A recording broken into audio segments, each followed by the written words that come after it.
మన ప్రభువైన యేసుక్రీస్తు నామములో మీకు మా శుభాభివందనములు. ఈరోజు దేవుని వాగ్దానము, వారిని స్వస్థపరచుదును, వారిని నడిపింతును, వారిలో దుఃఖించు వారిని ఓదార్చుదును, వారిలో కృతజ్ఞతా బుద్ధి పుట్టించుచు దూరస్తులకును సమీపస్తులకును సమాధానము సమాధానమని చెప్పి నేనే వారిని స్వస్థపరచుదనని యెహోవా సెలవిచ్చుచున్నాడు. యెషయా 57వ అధ్యాయము 18-19 వచనాలు. I will heal them, I will lead them and help them, and I will comfort those who mourn, creating praise on their lips.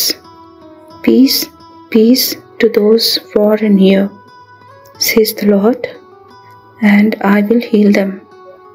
Isaiah chapter 57 verses 18 and 19. ప్రార్థన. ప్రేమగల తండ్రి, ఈ దినమున మీ సన్నిధి కాంతిని మాపై ప్రసరింపచేసి సజీవులుగా మీ ముఖ దర్శనము చేసుకున్నట్టుకు మీరు ఇచ్చిన కృపకై వందనాలు.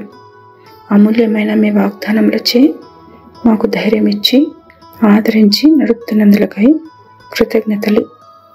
ఈ దినమంతయు మీ సన్నిధి ప్రసన్నత మాతో ఉంచి మా కార్యములను సఫలము చేయమని యేసు నామములో వేడుచున్నాము తండ్రి. Amen. Have a blessed day. God bless you.